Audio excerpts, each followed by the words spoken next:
My name is Andrew Stanfield. I started in April of 2022, and I've had the opportunity to do re-enrollment coaching, retention coaching, and prospective student coaching here with InsideTrack.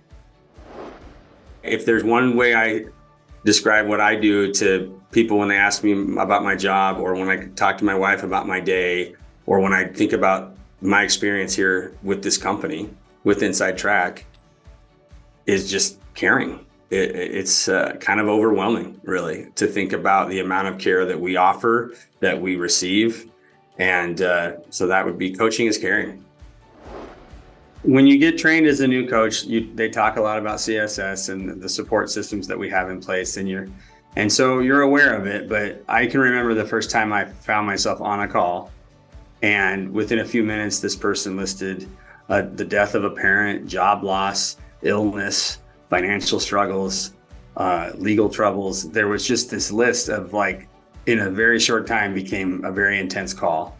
And the person was upset, and I found myself fighting back emotion, trying to be helpful. And so I knew that my best option and the correct option was to go to that support with CSS. And their response was immediate, and it was appropriate, and they were able to connect that learner to some very helpful resources.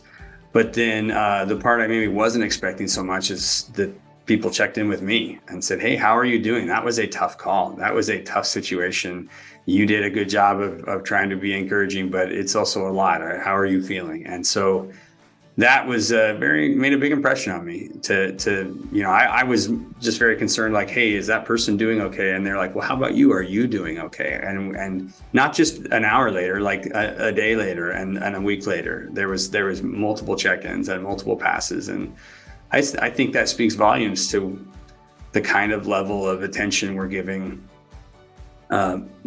mental health, well-being for employees, for each other, for our team, and also for our learners.